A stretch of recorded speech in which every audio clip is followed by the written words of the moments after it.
네, 이번 시간은 요즘 우리 사회에 꼭 필요한 캠페인이 화두가 되고 있어 소개해드리려고 합니다. 내 감정은 감추고 네. 오직 저 상대를 위한 감정 응대를 해야 하는 우리가 보통 이제 감정 노동자라고 부르잖아요. 네. 이런 분들이 국내에 한 800만 명 정도라고 합니다. 이 감정 노동자를 위한 유익한 캠페인이 열려서 그 현장을 다녀왔습니다. 일단 함께 보시겠습니다. 어떤 말에도 웃어야 하는 감정 노동자들. 우리 주변에는 800만 명의 감정 노동자들이 속병을 앓고 있다는데요. 전국 서비스업 종사자 1000명을 대상으로 조사한 결과 가장 스트레스를 받는 요인으로 무시와 반말을 꼽았습니다. 이들의 고통을 더 이상 무시할 수 없는 상황. 퇴근길 시민들로 붐비는 지하철 9호선에서 특별한 일이 벌어졌습니다.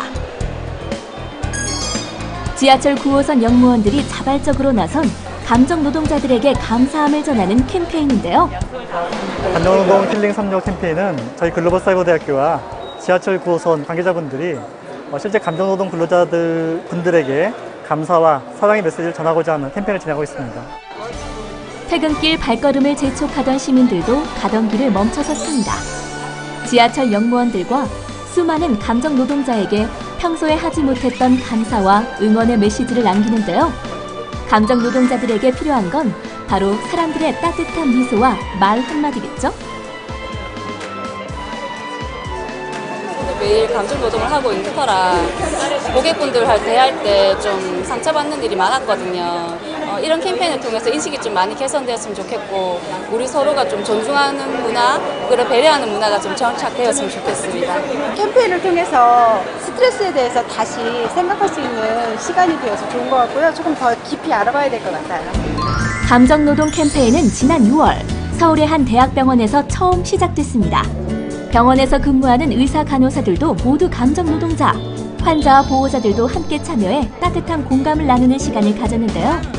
SNS에 참여 인증샷을 올리며 감정 노동자들의 마음을 이해하기 위해 캠페인에 동참한 사람들. 이런 감정 관리의 원리를 터득해서 생활 속에서 일어날 수 있는 이 감정의 문제를 스스로 힐링할 수 있는 방법을 갖도록 하자. 그래서 대한민국이 좀 한 단계 점프할 수 있는 그런 목표를 갖고 있습니다. 점점 멍들고 있는 800만 감정 노동자들의 마음의 상처. 몸보다 마음이 더 힘든 감정 노동자들의 고충을 덜 수 있는 방법은 없을까요? 이 감정을 관리한다는 게 생각만큼 쉽지 않은데요. 네. 캠페인의 취지부터 감정 관리하는 방법까지 전문가와 함께 얘기 나눠보겠습니다. 네, 하나현 정신과 전문의이자 상담심리학과 교수 모시겠습니다. 안녕하세요. 자, 어서 오십시오. 네, 안녕하세요. 네, 감정 노동 요즘 얘기 많이 나오는데 감정 네. 노동 개념이 어떤 건지 그리고 뭐 또 직업군을 따지면 어떤 직업에 해당되는지 좀 살펴볼까요? 네. 네, 일단 감정노동이란 실제 자신의 감정이 아닌 업무상 조직이나 고객이 원하는 감정을 나타내는 걸 감정노동한다고 이야기합니다. 뭐 대한민국 대부분의 직업군에 해당되겠죠. 네. 예를 들어서 승무원이나 텔레마케터 아니면 학교 선생님, 의사들까지도 포함이 되고요. 여기 계신 두 분 그 아나운서도 해당이 되실 겁니다.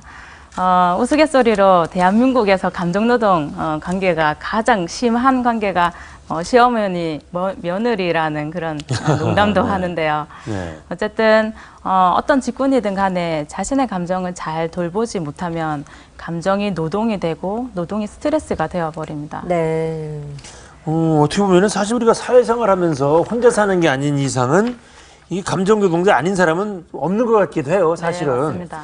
근데 이게 감정도 관리할 수 있는 거예요, 일단? 네, 일단 감정은 잡히지도 보이지도 않기 때문에 네. 이 감정은 과연 관리가 가능한가는 의문이 들 수도 있습니다. 예. 근데 이 감정이 그냥 막연하게 추상적으로 머릿속에서만 일어나는 게 아니라 몸으로도 드러나거든요. 예를 들어서 화가 나면 가슴이 답답해지고 얼굴이 그렇죠. 벌겋게 네. 달아오르면서 머리가 지끈거리죠. 그건 교감신경계, 자율신경계통 중에 교감신경계가 활성화돼서 나타나는 거거든요. 네. 근데 그건 심호흡을 좀 몇 번 어. 하는 것만으로도 좀 안정화시킬 수 있습니다. 그래요? 이 심호흡이 중요하다는 거는 뭐 많은 분들이 알고 계시는데 그러면 심호흡 어떻게 해야지 좋은 거예요? 네, 심호흡은 교감신경의 반대작용인 편안하게 만드는 부교감신경계를 활성화시키는데 네. 그 제가 방법을 좀 알려드리겠습니다. 네. 네. 자, 실험을 하나 해보겠습니다. 손바닥을 대시고 네. 후 하고 해보세요. 바람을 후. 넣어보세요. 그리고 하 해보세요. 하. 자, 어떤 게 뜨거우신가요? 하는 게 뜨겁죠? 그렇죠. 그러면 감정이 달아올랐을 때 가슴이 뜨겁고 머리가 지끈지끈할 때 열기를 내보내려면 후가 좋을까요? 하가 좋을까요? 하 해야겠네요. 네. 그럴 때 그럼 심호흡을 할 때 어. 들이마시고 열기를 내보내듯이 하고 길게 보내는 거죠. 근데 이건 한 번에 되진 않고 연습이 좀 필요합니다. 몇 번을? 그다음에 그 순간에 이렇게 하라는 얘기잖아요. 맞습니다. 감정이 막 올라올 때. 맞습니다. 오. 나중에 체험 캠페인에 오시면 제가 좀 더 구체적으로 알려드리겠습니다. 네. 근데 이렇게 이런 걸 해보면 네. 정말로 구체적으로 어떤 효과가 나타나는 거예요? 아, 그럼요. 어. 지금은 감정노동의 시대입니다. 그래서 네. 학교에도 보건교사가 필수적이듯이 뭐 기업체나 공공기관 이런 데도 감정을 관리할 수 있는 전문가가 필요하다고 생각합니다. 네. 내가 건강해야 사회도 가족도 건강해질 수 있죠. 네. 그때 내가 감정이 힐링되면 공감력이 생깁니다. 그리고 연대감이 필연적으로 생길 수밖에 없죠. 그러면 사회가 서로를 힐링할 수 있는 분위기가 조성이 되면서 네. 뭐 땅콩 해양과 같은 갑질 논란이라던가 아니면 묻지마 범죄와 같은 이런 일들도 좀 줄어들 거라고 네. 예상을 합니다. 그럼 이제 네. 감정 노동에 관한 캠페인 저희가 앞서 영상으로 소개를 해드렸는데 이런 취지로 진행이 되는 건가요? 네, 맞습니다. 두 가지 방향으로 진행되고 있습니다. 네. 첫 번째는 지치고 힘든 이 감정노동 근로자들을 스스로 힐링하는 걸 체험하는 시간을 가지는 네. 내교육 셀프 심신 힐링 캠페인이고요. 네. 두 번째는 전 국민을 대상으로 하는 인식 개선 캠페인입니다. 그 감정노동이란 게 어떤 건지, 그리고 이 감정노동 근로자가 누군지, 우리는 어떻게 해야 되는지 이런 것들을 이제 알리는 취지인 거죠. 네. 사실 우리가 거의 모두 대한 감정노동을 하잖아요. 근데 서비스를 주고 받고 하는데 이건 갑을 관계가 아니라는 거죠. 그래서 누군가의 딸이자 아들이고 이웃이기 때문에 네. 서로를 배려하고 존중하자는 취지입니다. 그 그러면, 취지로 네, 말씀 더 하세요. 네, 그 취지로 네. 그러면은 이런 캠페인을 통해서 제가 궁금한 거는 실제로 변화하는 그런 사례가 있어요? 네, 있습니다. 저는 적어도 1명 이상은 살렸다고 자신합니다. 아, 그래요? 네.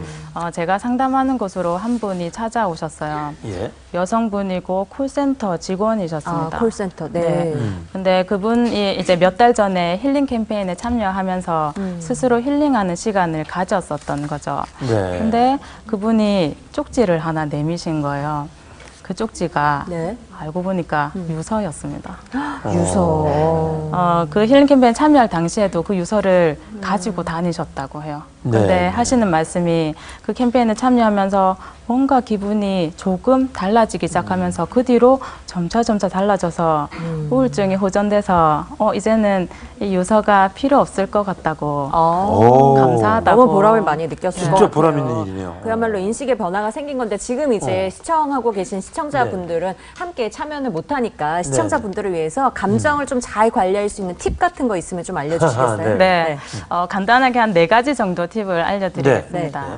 첫 번째는 몸을 움직이는 겁니다. 몸을 몸을, 움직이면 네. 뇌가 활성화되기 때문에 아주 좋습니다. 그런데 거창한 거 말고 1시간 한 1분 정도만이라도 기지개를 켠다던가 가슴을 두드린다던가 네. 단순한 이렇게 그런 스트레칭 동작만으로도 도움이 되는 거예요. 어려운 동작이 아니네요. 그럼요. 그런데 할 때 네. 그냥 단순히 하는 게 아니라 기지개를 쭉 킬 때 네.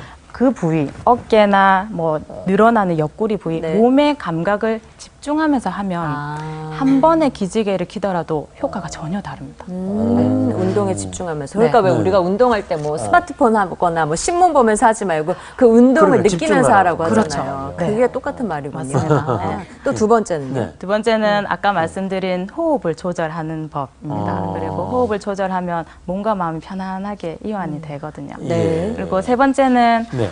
감정에 이름을 붙여서 마음으로 관찰하는 겁니다. 이름을 붙여요? 네. 내가 짜증이 나고 할 때 심호흡을 좀 한 다음에 네. 아, 내가 지금 짜증이 올라오고 있는구나 아. 스스로에게 좀 얘기를 너 좀 짜증 가 이렇게 해야 되겠네요. 스스로에게 얘기를 하는 거군요. 네. 네. 아우 짜증 올라오네 이거 어떻게 하지 뭐 이런 거. 네. 오. 또 마지막은요? 네네. 하나만 더 있다면. 네 번째가 아주 중요합니다. 네. 스스로에게 토닥토닥 하면서 괜찮아 라는 말을 좀 어. 건네보는 거죠. 그건 이왕이면 한 손을 가슴에 얹어서 정말 아이를 다독이듯이 토닥토닥 해보는 겁니다.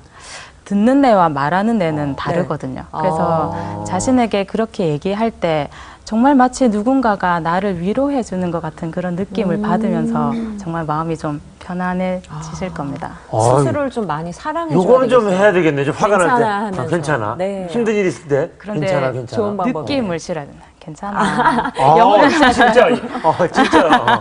좋아요. 알겠습니다. 괜찮아. 네. 네네네. 좋은 아이고. 방법 잘 알았습니다. 네. 오늘 여기까지 하겠습니다. 잘 들었습니다. 네. 고맙습니다. 네, 감사합니다.